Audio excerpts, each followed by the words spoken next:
Le chapitre peut-être le plus important de tout Chainsaw Man dans le grand cycle de Tatsuki Fujimoto où tu te dis c'est n'importe quoi ce qui se passe, c'est vraiment n'importe quoi. Puis tu te rends compte que tout était prévu depuis le début et c'est juste du génie. Mesdames et messieurs, ici Chaz et on se retrouve aujourd'hui sur la chaîne secondaire Série Chaz le Phénix pour parler bien entendu de Chainsaw Man, cette partie 2 qui concerne Asa Mitaka et plus précisément du chapitre 181. Étant donné que je n'ai pas fait la review il y a 2 semaines, j'étais absent et surtout on va en parler rapidement car il y a le chapitre 182 qui est là, mais vraiment une véritable dinguerie. Est-ce que Aki et Power sont véritablement revenus? Il faut qu'on en parle. N'hésitez pas à liker ou disliker la vidéo, commenter, donner votre avis en commentaire et vous abonner si vous n'êtes pas encore abonné. Et croyez-moi, c'est même pas la chose la plus importante du chapitre 182. Ce retour possible de nos personnages secondaires, enfin de nos personnages principaux qui étaient principaux et qui ont été tués. Ouais, vraiment, il y a quelque chose d'encore plus gros et c'est juste magnifique. Mais donc, commençons tout de suite par le chapitre 181, Bizarre, étant donné que le titre est, oui, étrange, mais c'est surtout le chapitre qui a lancé la question, est-ce que Yoru est amoureuse de Denji, le démon? Et plus qu'être bizarre, c'est déjà littéralement la folie qui arrive dès les 2 premières pages où on retrouve Yoru errant dans la forêt à la recherche d'une sortie de l'espace dans lequel l'a enfermé le démon vieillesse. Et directement, dès la 2e page, on voit et on lit sur son visage, et encore une fois, Tatsuki Fujimoto brille dans ses dessins où tu vois bien l'expression de ses personnages, cette panique, où on voit qu'elle ne se sent pas bien, et tellement qu'elle tente tout, et elle se dit qu'il faudrait peut-être faire de la même manière que pour le démon éternité, penser que cet espace lui appartient pour s'en sortir, mais elle ne va même pas tenter quelque chose et directement viser sa tête avec son pouvoir pour se tirer dans la tête. Oui, la folie est là. Franchement, là, à ce moment précis, je me suis dit, ok, elle a tout lâché. Et c'est marrant, c'est flippant, elle est vraiment à bout, elle le voit bien, ses pouvoirs ne peuvent pas être utilisés ici, et elle se résigne. Le démon vieillesse est trop fort, comme quoi une peur primaire reste toujours au-dessus de tout finalement, même si Makima, bien sûr, avait pu combattre rapidement le démon ténèbres, mais elle avait un bête de contrat avec le gouvernement japonais qui sacrifiait des vies en l'échange de sa propre vie, de sa sécurité. Donc, elle est plutôt bien. D'ailleurs, je me demande si la mort est à la fois un des 4 cavaliers de l'Apocalypse, comme Makima, mais aussi une peur primaire. Ça semblerait logique, et donc peut-être la plus puissante des sœurs, en fait sûrement. Et en frappant un arbre d'énervement, quoi qu'il en soit, celui-ci va répondre. Car ça a beau être terrifiant avec la mise en scène de Fujimoto, où tu vois l'arbre là, regarder, on va comprendre ce qui se passe ici après, étant donné qu'elle va s'enfuir et tomber sur le Denji. L'homme qu'elle a rencontré plus tôt lui expliquera alors qu'après 1000 ans aérés ici, les gens commencent à se transformer en arbres, puis lentement l'arbre dépérit, et quand l'esprit ne fait plus qu'un avec la nature, il réintègre le monde réel. Donc peut-être que ça prendra 2000 ans, 3000 ans afin qu'ils sortent de cet univers, de cette dimension où ils sont cloisonnés. Et ça, bien sûr, c'est extrêmement important étant donné que ça annonce une énorme évolution pour Asa Mitaka, Yoru et surtout Denji s'ils doivent passer plus d'1 millénaire à vivre sans rien faire ou plutôt avec comme seule activité de méditer sur leur sort et le monde entier. Tout ça montré en plus, encore une fois, dans une page juste magnifique.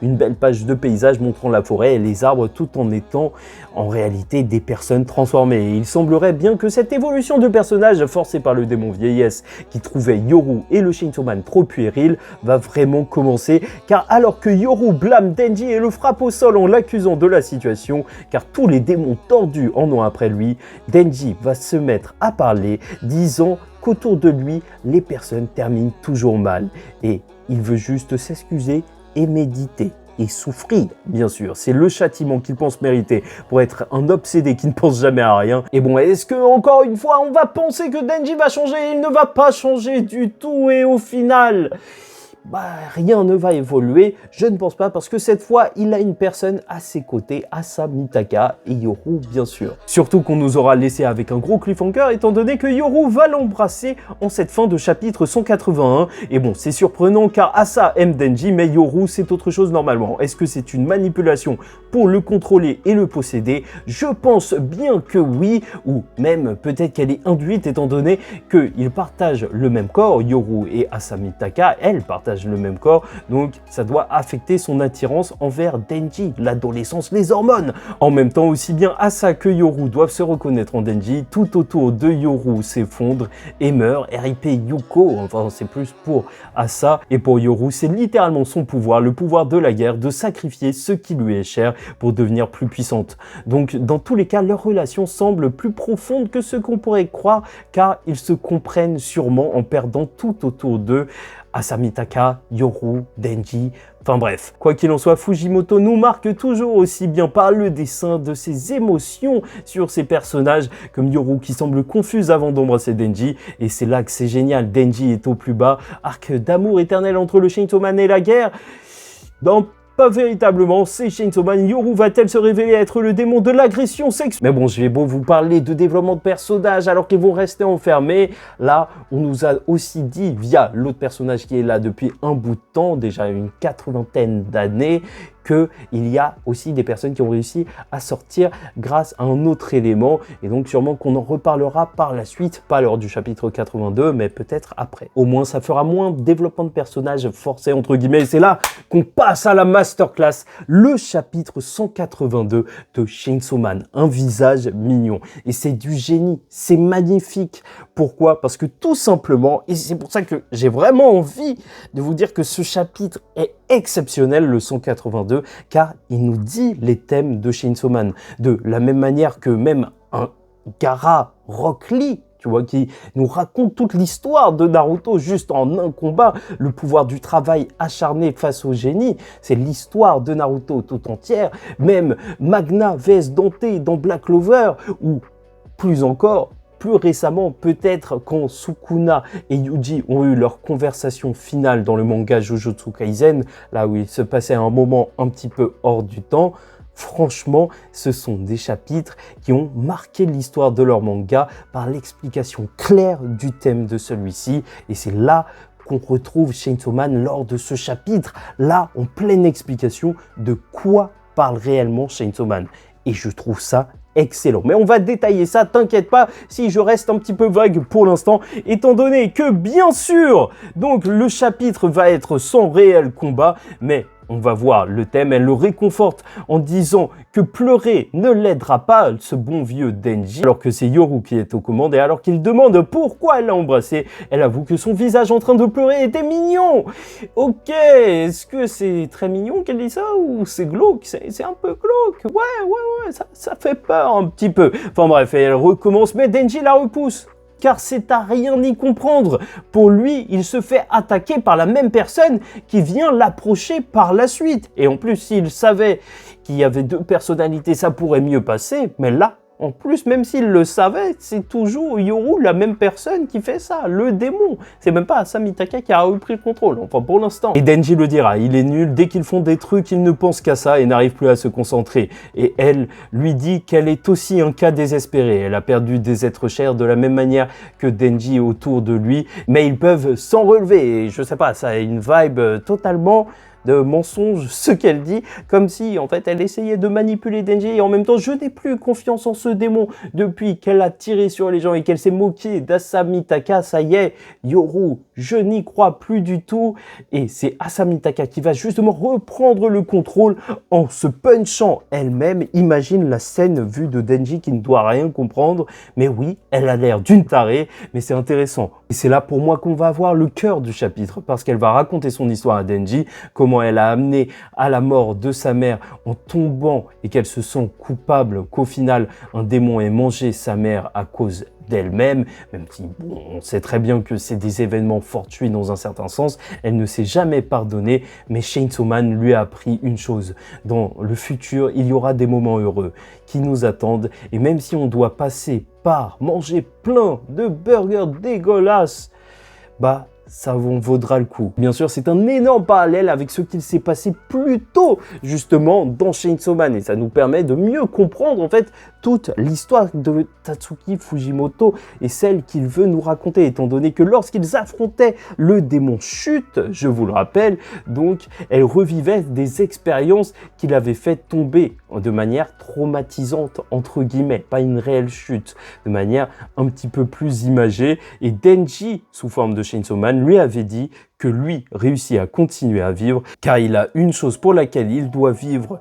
même s'il doit manger des vieux burgers encore et encore. Ok, c'est beau en fait. Il parlait de Nayuta, même s'il a perdu Nayuta. Cet espoir en le lendemain, bah, c'est magnifique et ça nous parle même du manga tout entier. C'est là que peut-être j'abuse sur l'interprétation, mais j'ai l'impression que ce manga, Chainsaw Man, au final, surtout avec ce chapitre où j'ai l'impression que Tatsuki Fujimoto, il nous parle clairement, bah on est en train de nous parler de dépression.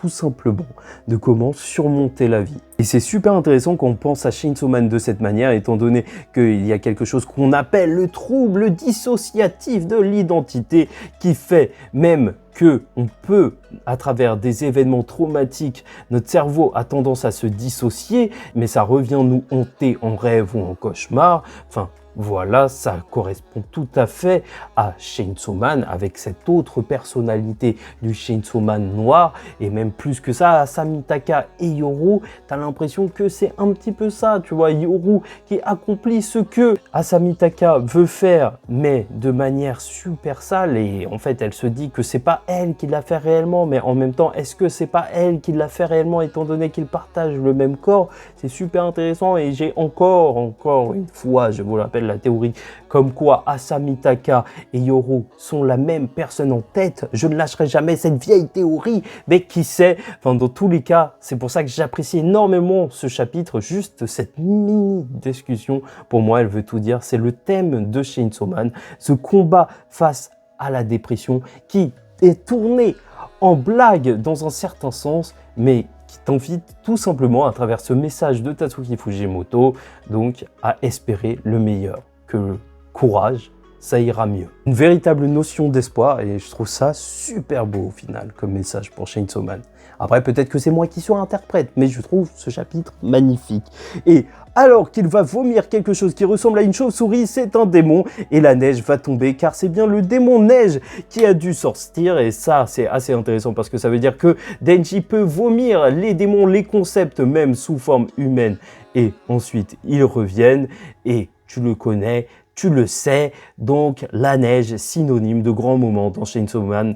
Puis on va voir Aki et Power de dos sur un bateau. Oui, ils sont là, ils sont revenus. Bon, en vrai, est-ce qu'ils sont vraiment revenus? C'est une grande question, sûrement juste pour un flashback. Est-ce qu'ils pourront communiquer entre guillemets avec Asamitaka? Ce serait cool de voir le cast de la première partie et de la seconde partie pouvoir communiquer un petit peu entre guillemets, même si c'est pas réellement ça, mais je pense pas qu'on parte sur un véritable retour. Quoique, vous allez voir, j'ai une petite théorie qui est extrêmement intéressante. Et au début, je vous avoue que quand j'ai vu cette case, je me suis dit, ah oui, ça pourra nous donner une meilleure conclusion pour les personnages parce que ça avait été fait un peu trop brièvement dans la première partie. Mais en fait, en y repensant, tout le traumatisme en fait qu'avait vécu Power quand Denji s'occupait d'elle, ou même Aki depuis le début de la première partie de Chainsaw Man, depuis le tout début de la série, il y avait cette ombre comme quoi le personnage allait mourir. En fait, on était plus ou moins préparé. En plus, il y a eu un long passage quand il y a eu la mort de Power.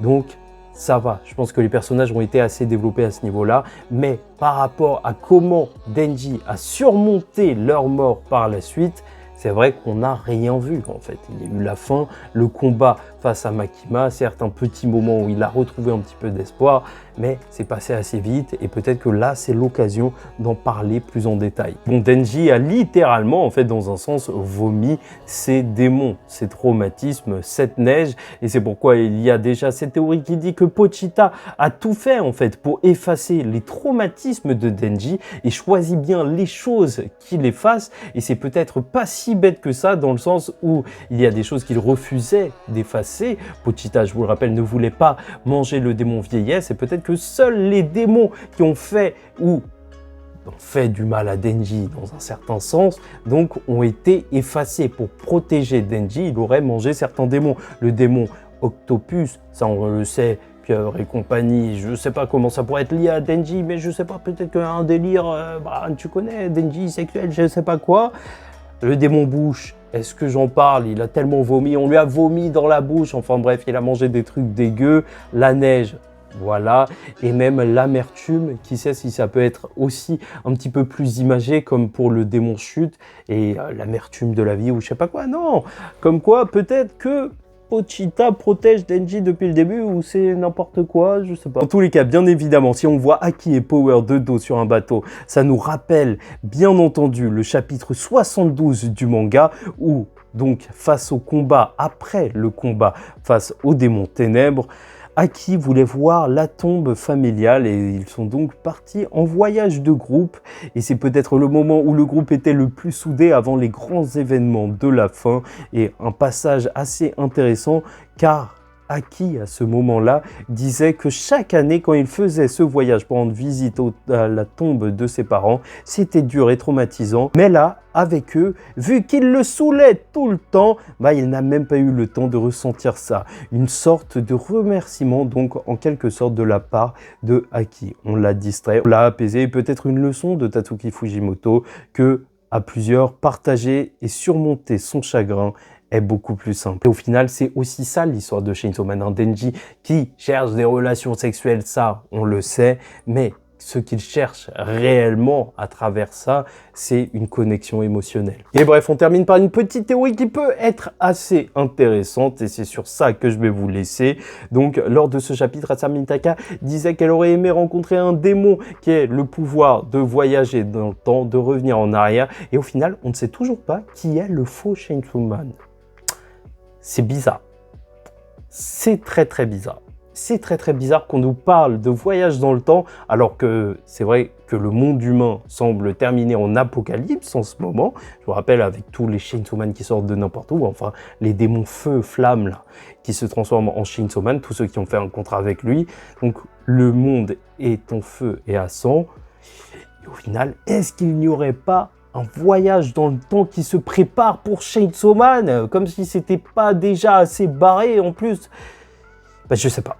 Je sais pas, mais je trouve ça extrêmement intriguant. N'hésitez pas à me dire ce que vous en pensez en commentaire. Dans tous les cas, encore une fois, Chainsaw Man qui parlerait en vérité de dépression, c'est beau. Enfin, c'est beau parce que on voit de quoi parle Tatsuki Fujimoto avec ce chapitre.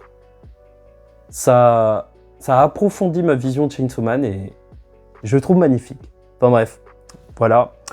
On se retrouve très vite. J'ai très hâte de lire le prochain chapitre en ce moment. C'est une véritable pépite Chainsaw Man. Et en attendant la suite, je vous dis, tiens tout le monde, faites très attention à vous. Et surtout, paix sur vous.